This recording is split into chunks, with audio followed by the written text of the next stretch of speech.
university campuses revolving around intercollegiate athletics. But still, I do think that it is something that is part of higher education here that is worth keeping if we can do it correctly. It is fun. It brings us together. I mean, how many other events? And let's be honest, I mean, I do know there's probably 10,000 people out there beating down the door to come see me, right? There are very few things, I should say, on campus, short of maybe a major concert or maybe the president. President Obama spoke at Ohio University last year, and that was probably one of the biggest crowds I saw. But short of that, intercollegiate athletics is something that does bring a crowd of people to your campus, whether it's students, alums, potential future recruits, business people, community people, all those things. And I understand that. I think it's very important. I think it's something that even if some of these models I'm going to propose happen, will not change. And it can enhance the profile of the institution. Now we're going to discuss some of the maybe often accepted myths of intercollegiate athletic success as we go through this discussion. But certainly, you look at schools like Boise State and Florida Gulf Coast, there are those schools that have had certainly some marketing benefits by success in athletics. And one of the things we constantly say is it might give a person a chance, or at least the push, to go to college when they otherwise may have not wanted to, or maybe were not qualified academically to go to college. Now that's a great thing. We're giving more people access to an education. It sounds very good. And I would say it is a good thing if we are doing that. All right, and we love cheering for good old State U, and I threw this on for you guys, right? Go Eagles. And I thought I'd say go Badgers, because I figured most of you are Badgers fans, and I'm trusting everybody in here dislikes Ohio State as much as I do. We're all going to be friends, so thank you. Thank you very much. Right, we love cheering for good old State U. I mean, it really is a very passionate, uniquely American phenomenon. But let's talk about the bad, all right? These are things that have been proven significantly by massive amounts of research that I've done, colleagues of mine have done over the years. It's very, very clear. Most programs do lose money. Right? College athletics as a business is a very bad business model. Most universities accept it as a loss leader, but that lost money has to be made up somewhere, and typically it's made up in institutional subsidies, and student fees are increased.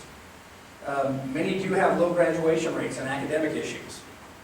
For the most part, it does not increase the number and quality of applications. We'll talk about this a little bit more.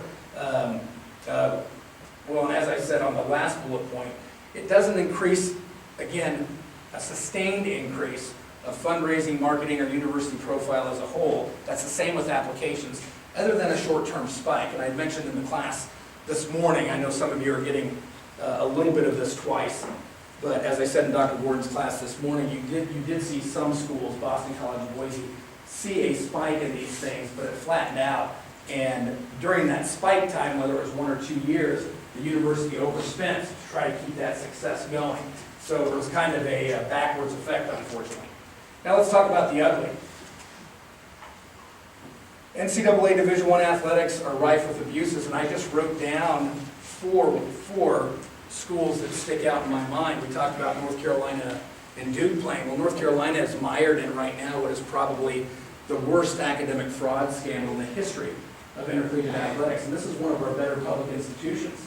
We know about Penn State, Ohio State, obviously with the Jim Tressel situation, Auburn University with the independent study case, independent study gate as it's been called.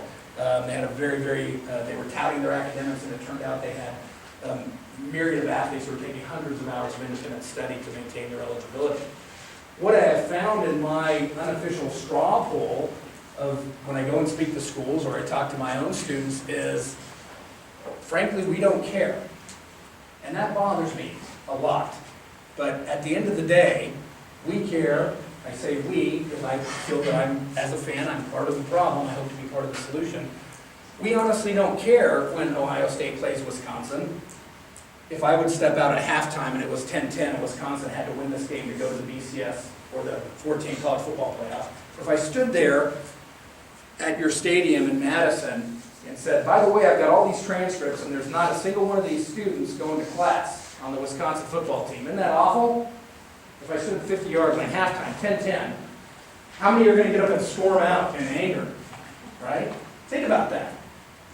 I found out that mostly as college football fans or fanatics, we don't really care too much. And I'm taking upon myself, along with hundreds of other people, that we need to make it our business to care. Because we shouldn't be exploiting athletes for our own entertainment purposes. And quite frankly, that's what colleges and universities are doing more often than not. Going on that, we are obsessed with winning and making money. You talk to any athletic director, specifically Division 1A, and the first two things out of their mouth is, got to find more revenue, got to develop more revenue streams, and then they follow that up with, we got to win. Somewhere down the list, they might throw in academics, they might throw in education, they might throw in actually doing something for the athlete that might benefit them for the next 60 years of their life, instead of the next 6 years. But you can clearly see the top priority is winning and revenue generation. Many athletes confirm taking money while an enrolled athlete. Many report active gambling. And worst yet, this is the big issue. Many are leaving without the academic and social skills to succeed, even if they graduate. North Carolina has been an institution that for years talked about the Carolina way. It was always understood. North Carolina did it right, whatever the right way was. And if you are a fan of any athletic department, this is always a challenge to anyone. If anyone comes and tells me and says today, looks me in the eye and says, Wisconsin-Madison is doing it the right way, I say, show me, and then I also say, let me have 15 minutes in the athletic department. Because I can probably find most athletic departments are not doing it the right way. But we have put up a facade, as North Carolina did, that they were doing it the right way, but yet they were graduating kids who didn't have even the requisite skills to be considered a college graduate, nor did we even give them the remediation while they were at schools like North Carolina to be successful. But we sure as heck kept them eligible so they could play. And we should be outraged about that. If we're not outraged about it, then we should just say what it is. We have students wearing a North Carolina uniform, and they're not going to school, or some of them may be. Would we really care? Probably not. But if we want to have college students playing college sports, we need to change the system.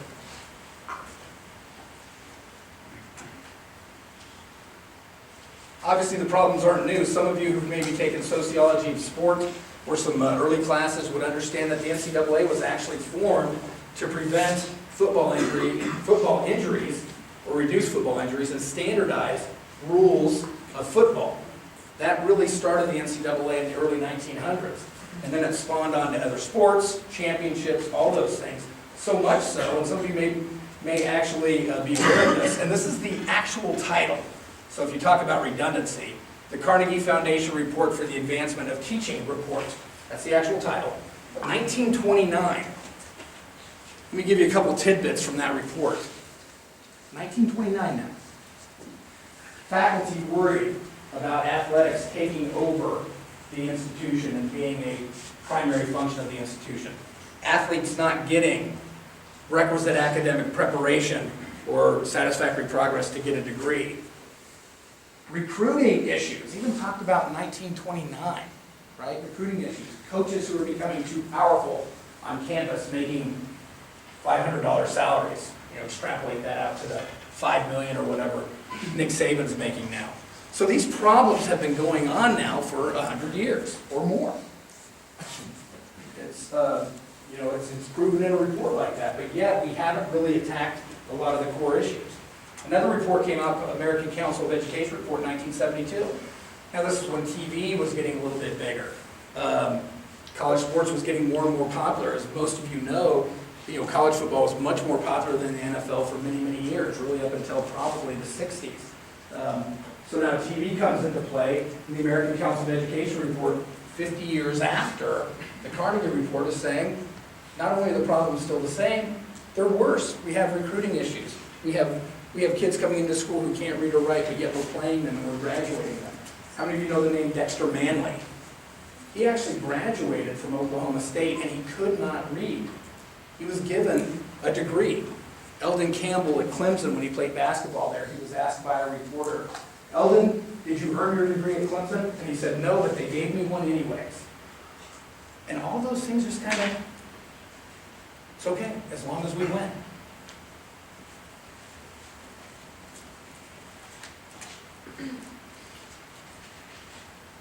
Because of all these things going on, there's been several instances of government intervention. The reason why graduation rates are publicized, and I certainly think there's some flaws with the methodology, especially when you have kids graduating in North Carolina who really weren't going to school or getting a real education. But the reason why graduation rates are published is because of government intervention.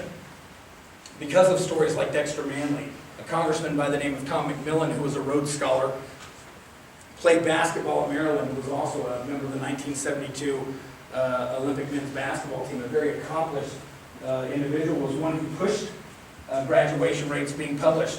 And the group that fought him the hardest was the NCAA itself. They felt that it was unfair for athletes to have their graduation rates published. And so the concession they got was that everybody's graduation rates would be published and athletes would be compared against the student body.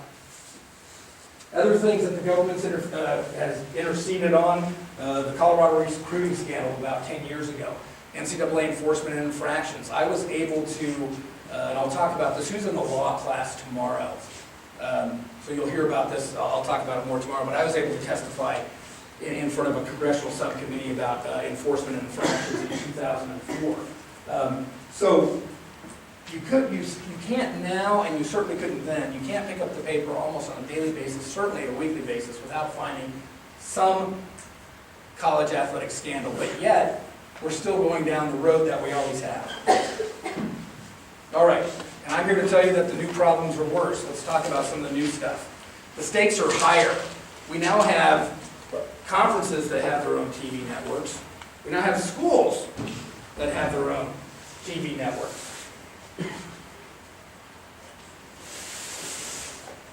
TV, massive, huge influence. Coaches are absolutely judged on two things. It's the most bottom line profession that I know, and I think it's unfortunate because I think coach as educators is a very, very important model. Winning and losing. And that's why you see so many coaches who do a lot of bad things because they win,